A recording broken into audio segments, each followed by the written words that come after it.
regardless, if you let the FBI in your back door, you should tell people.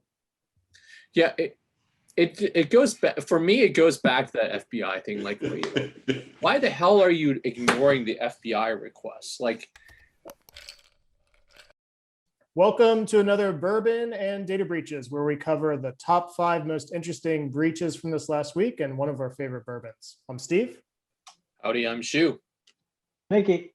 I'm Austin. We have our bourbons already.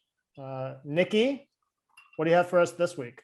First topic we'll be covering today is brought to us by TechCrunch. The headline reads, grocery startup Mercato spilled years of data, but didn't tell its customers. Shu, back me up on this. You got to disclose. If it happens, you disclose it, you move on. Yeah, even whether it's the law or not, the article went on to the jurisdiction for the laws for every state here in the U.S. varies according to whatever. And regardless of what the law says, you should just disclose based on good relations with your customer. And it sounds like for this case, they were the article kind of implied that that they didn't want to screw with their funding, but trust me, waiting, like not disclosing is going to mess up your funding more long term. They've potentially committed fraud by burying the fact that they had a data breach while raising funds and not disclosing it to their possible investors. Yeah. So I don't know if that's the case. Maybe they disclosed it to the investors and investors didn't talk. But you got to disclose. And if you don't disclose, you run the risk of breaking several laws. And you definitely run the risk of losing customers. Like, I mean, I know it's a grocery store, so hopefully they're not getting terribly sensitive data. But who knows these days what grocery stores are collecting? Yeah, who knows what they're selling to. Technical details, very interesting. And Austin, just to inform you of a requirement we have here. Yeah. Every time that it's an unsecured S3 bucket, we all have to take a shot. So in this case, was it an unsecured S3 bucket? Of course it was an unsecured S3 bucket. Every week we have a damn story about an unsecured S3 bucket. Or a passwordless Elasticsearch. Yeah, so take a shot, unsecured S3 bucket. It's not actually a rule. She was just making shit up now. Oh man, I was gonna go grab something different, but yeah, they unsecured. It looks like they put a database backup in S3, and I kind of get that, but that's always putting database backups in S3 just kind of feels a little wrong to me. You know, who would do that? It's what? No. It's like, yeah, can you do it? Yeah. Your last line of defense, though, kind of have to take care of it. It's super convenient. If you secure your buckets properly, it's fine. There's these access permissions, and you can say, don't let anyone access this, and you're good. It's true, but it's not like securing a Linux server you have on site, right? It's different. It's not behind your own firewall, right? So, or if you're in the cloud, nothing's behind your firewall. If you're in the cloud, yeah, that's true. Number 2 comes from Tech Times. Headline reads, NBA attacked with alleged ransomware, 500 gigs of Houston Rockets data stolen, including contracts and more.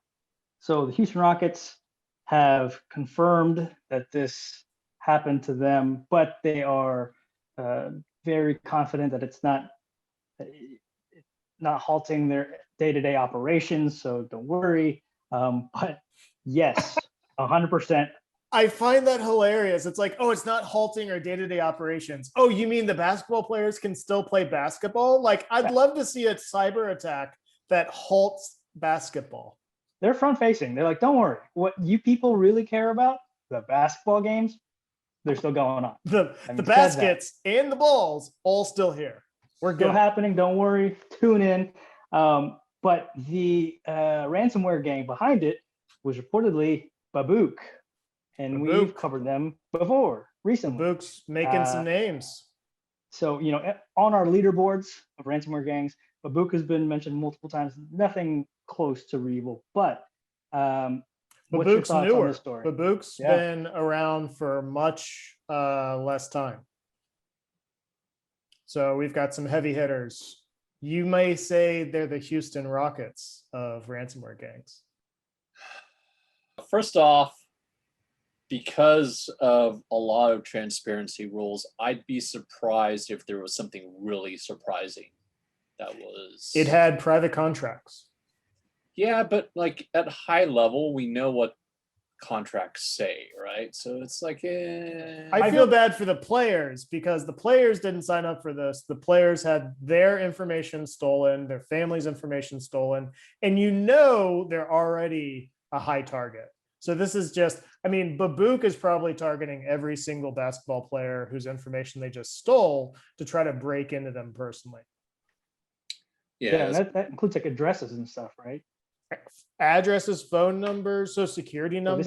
this is the personal amount information of from very famous people Mhm. who are already facing a lot of risk when they go out into public, but now it's their digital personalities and identities that are at stake.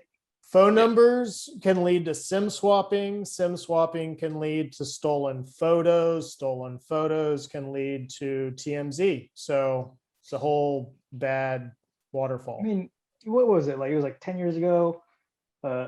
Sean Taylor, strong safety, NFL, his house got broken into because people knew that he was a millionaire. He was shot and dead at night, like burglary attempt. So it's a huge risk when these high profile people, which a lot of people are aware of because of because of watching them on TV every week playing basketball, like they could see that they're a target, like especially, I can see how that's. Yeah, historically, That this was a info- really good rant until the earpiece fell Yeah. out. historically, players are targets, and if someone really wanted their info, they could get it, right? But this definitely lowers the effort. Players and high net worth individuals spend thousands to tens of thousands to even millions of dollars hiding that information. You think the big news about the Facebook breach was somewhere in there is Zuckerberg's cell phone number, right? Like I guarantee Zuckerberg spent more than $1 million trying to hide his cell phone number. And it's the same thing with these players. They don't buy houses directly. They buy houses through anonymous LLCs with holding companies and trusts and all this stuff. Like you got to be a tax expert to even figure half of it out. So they go to extreme lengths to hide where they live, hide their personal information because they are a target. And then Babook just goes in, smash and grab. And they're probably, if the Rockets don't pay the ransom, they're probably going to expose all that information. If you had the cell phone number right now of Zuckerberg, like, come on, you'd text him. You would. I gotta imagine too, it wasn't just stuff like PII, but like scouting reports and like plays and stuff like that. Yeah, it's not gonna hurt an individual, but it's gotta hurt the team. That's that is also very true. Yeah. Plus They this spend a is a ton of money. business that they have thousands of employees. So you think Yeah. of all the employee data. Yeah, Yeah. 500 gigabytes, no matter how you cut it, is a lot of data. So Sadly, we've seen much bigger dumps than half a terabyte. So yeah, that is true. I think it's time for a bourbon break. bourbon break. So today we have Chambers Bay. Now, when Shu told me he was doing CBD bourbon, I got a very different idea about what was in this bourbon. But turns out Chambers Bay Distillery is also CBD. It sure is. So we're looking at their Chambers Bay straight bourbon. This has 11/11 for some reason. November 11th for Chambers Bay. It is a double gold winner for the Northwest, not for San Francisco. So sorry, Shu. Well, you can argue that that's a better award. You cannot argue that at all. Mm. Little bit about this bourbon. So it is a straight bourbon whiskey that has been aged for, I want to say 4 years in barrel. Shu, do you know if it's 3 or 4? It says at least 3. Oh, it says straight at least 2. I think 2 plus. 2 plus. My label says at least 3 though. There you go. Who knows? So we've got, we don't have an exact mash bill. This bourbon has not been reviewed by our friends over at Breaking Bourbon. Breaking Bourbon, please review this bourbon so we can figure out what the hell is in it.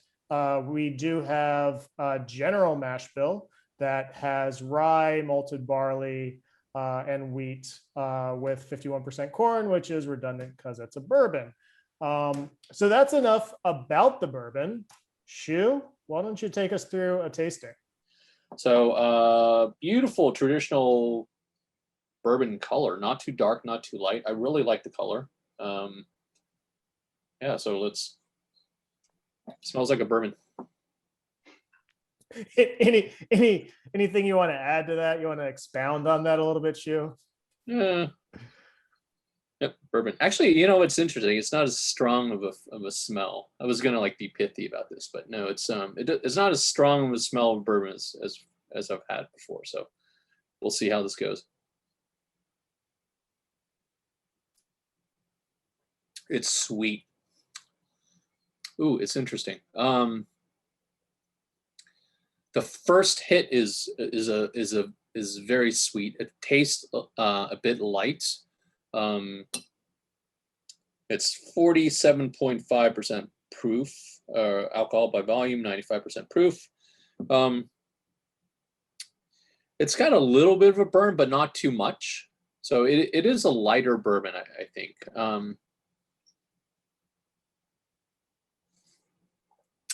But after the sweet taste, there is a very woody,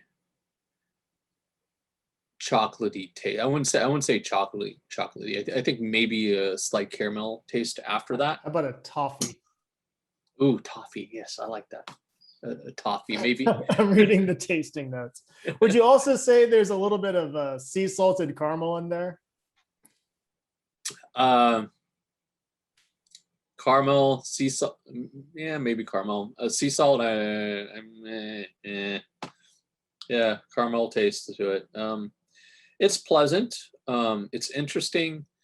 For the price, would you recommend? Is it a buy? Yes or no? Man, that's tough because it is damn expensive. But it is more interesting than other bourbons we've had before on this show. So I'm hearing a yes. Sounds like a yes. I would say on a scale of 1 to 10, I'd give us a 6.87. It is interesting, but damn, the price point is really high for this. So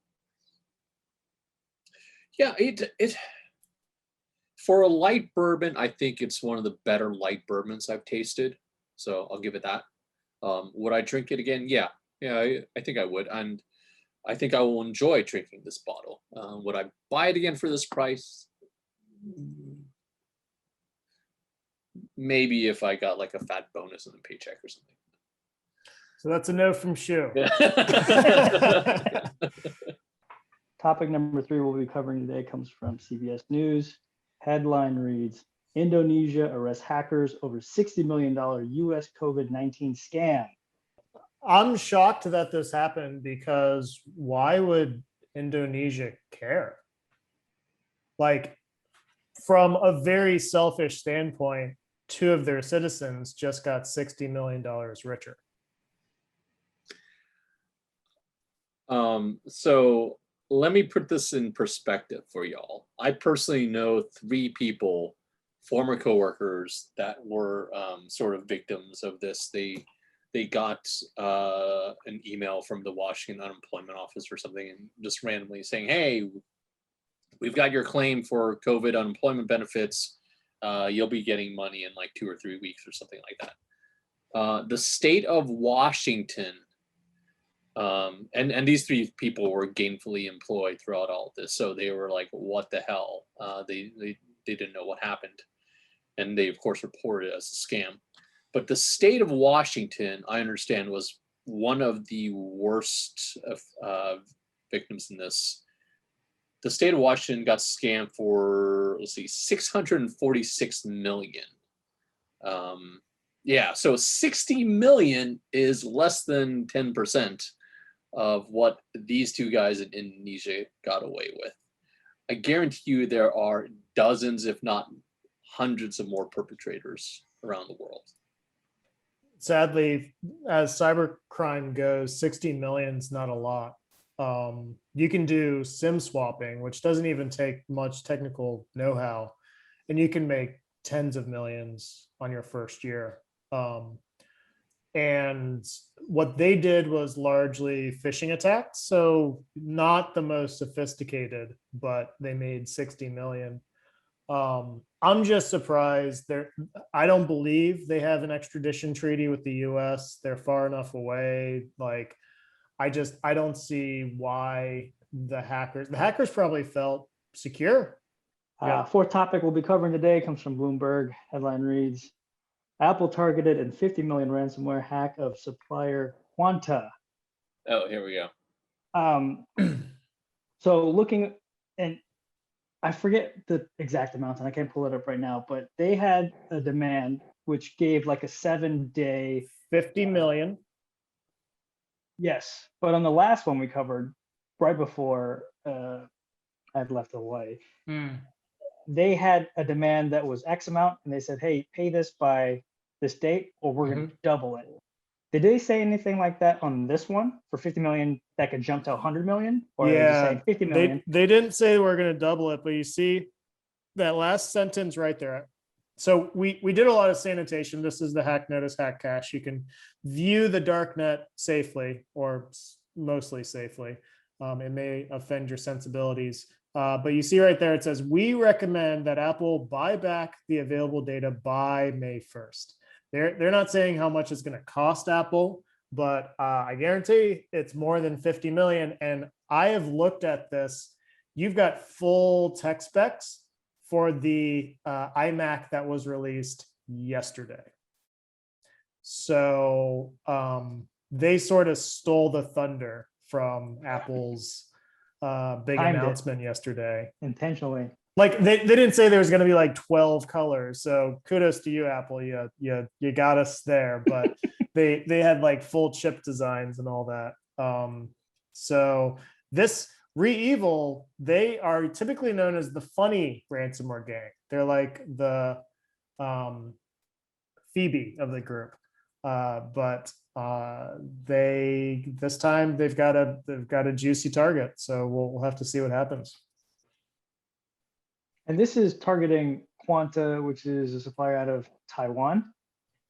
That is my understanding. It's either Taiwan or China, and depending on where you sit on the fence, same thing. So I looked at the article where it listed that also Facebook, HP, and there were maybe a couple others that were listed as who that supplier worked for as well. So could this possibly extend to them? They listed all that in the hack cache. I think you may have missed it. BlackBerry. So watch out, BlackBerry. Your data was stolen as well, and potentially some others like HP and whoever else. I'm sure that they're a large mobile chip manufacturer. So that's terrible if any IP from BlackBerry got stolen. Goes to show, gotta pick your third parties very carefully. Hack notice top tip.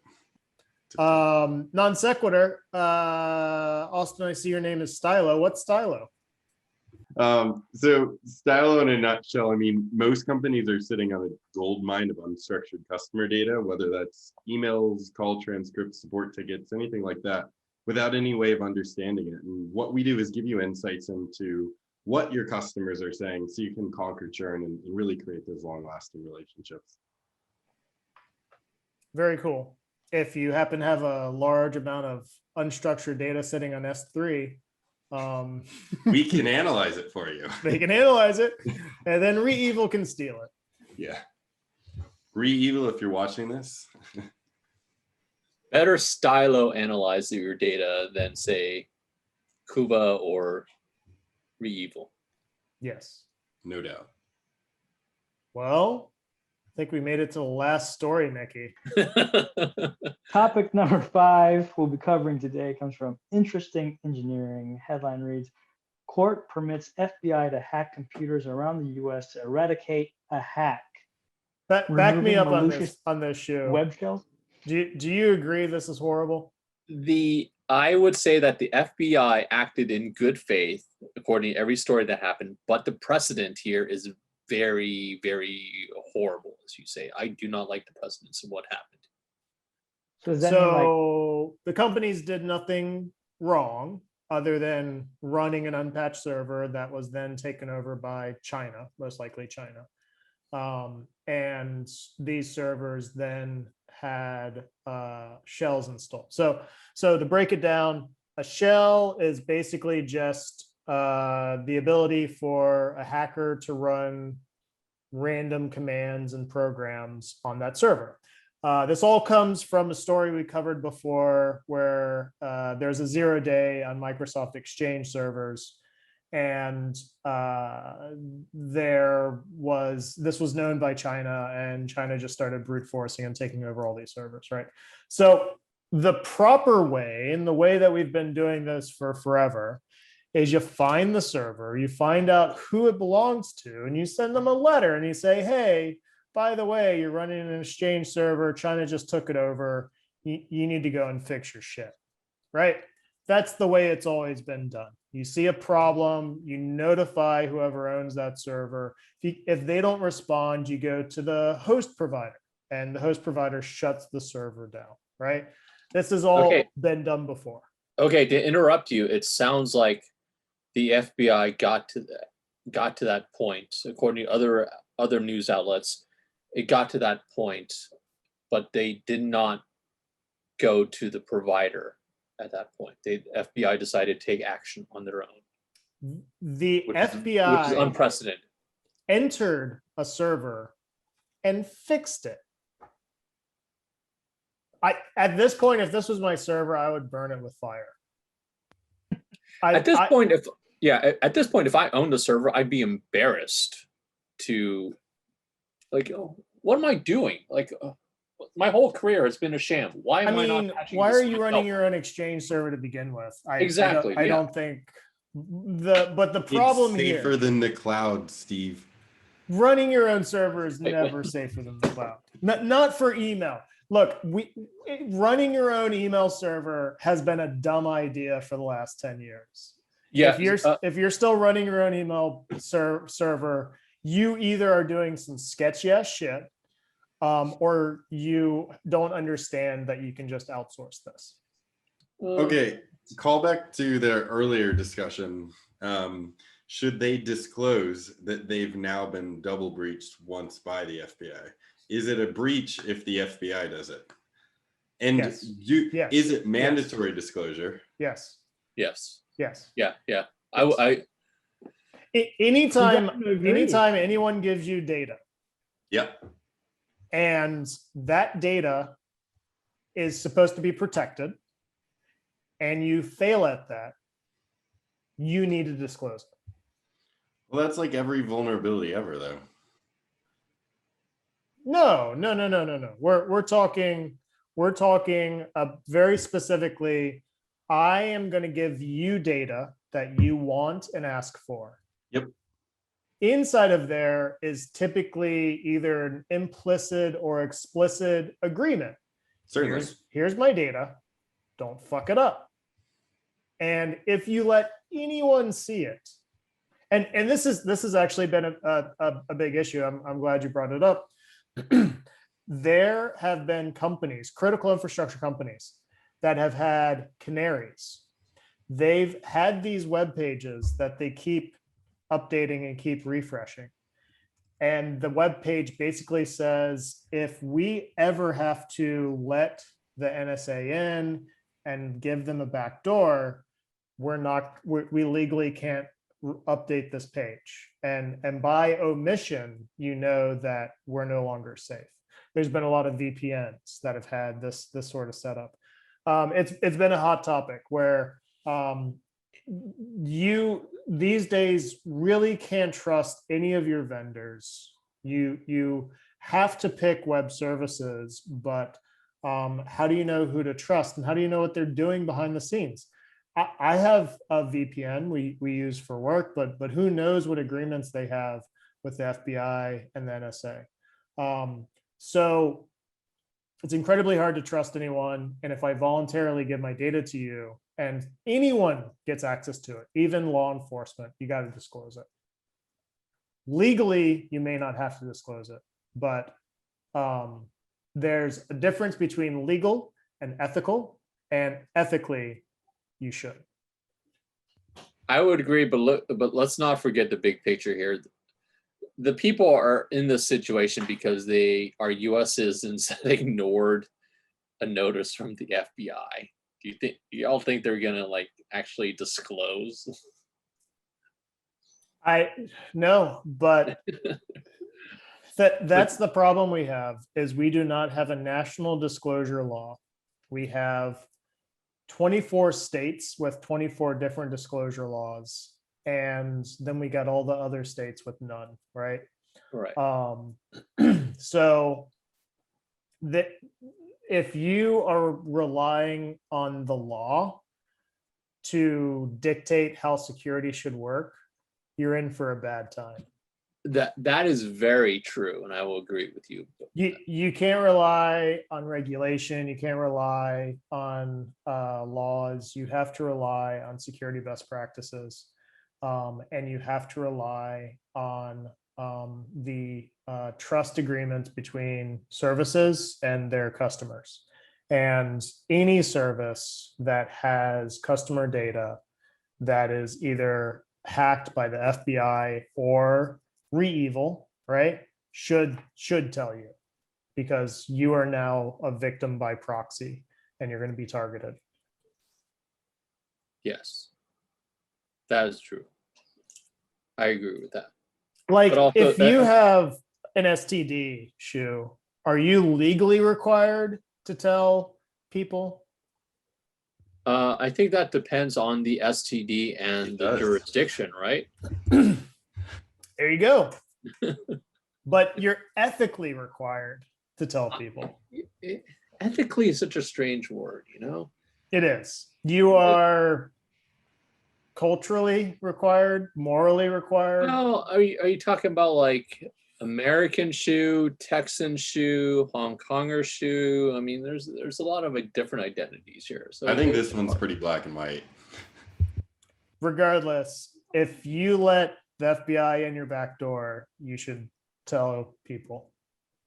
Yeah, it goes back, for me, it goes back to that FBI thing. Like, why the hell are you ignoring the FBI requests? Like, man, if I like administered a server of any capacity and the FBI came knocking on my door, I'd be like, yeah, okay, let's talk. Sure, what do you want me to do? But let's say I'm some junior engineer or DevOps guy fresh out of college working for some company in Scottsdale, and my boss doesn't know what the fuck he's doing, says ignore the FBI. I'd be like, I tell the boss, okay, yeah, and then I like go around the corner to like Scottsdale Boulevard to the FBI office and say, hey, my boss says this, but I'm not putting my skin. Real talk, how do they send you this? Is it like, do you get like a postcard? Do you get an email? Do you get a phone call? Austin, I don't fucking know, man. I don't do anything stupid. Well, like, hear me out, because it's COVID, right? So if they're gonna like send a postcard to the office, nobody's at the office, everybody's at home. I don't think the FBI sends you a postcard. I don't think they're relying on the post office to deliver critical summons. I think that they first contact whoever the contact is for your domain. And then they'll contact the host provider. So I hope it goes to spam. That would be hilarious. I mean, every IP address has a host provider. They can figure out who's hosting the server, and then they contact them. And then through them, they should be able to find the client. Bottom line is, it would not be hard for the FBI. It wouldn't be hard for us. Yeah, It would- yeah. We've got 24 billion records. We can find anyone. Hey, FBI, if you want to find out who owns these servers, give us a call. Hack notice, Austin, Texas. Ethically, of course. Ethically, morally, financially. Final thoughts? Always disclose. Always disclose. Very good, We Austin, didn't. very It's good. been a while since we've featured a shirt, but Austin, why don't you show us yours? Oh, this is Buster Bluth from Arrested Development getting his picture taken, and a sheep walks in. It's really good. This has been an episode of Bourbon and Data Breaches. If you liked what you saw today, you're weird, and we like you. Please like, comment, and subscribe. If you didn't like what you saw today, argue with the first people in the comments. If you have a bourbon or a breach you'd like us to cover, you can contact us at contact@hacknotice.com. Until next time.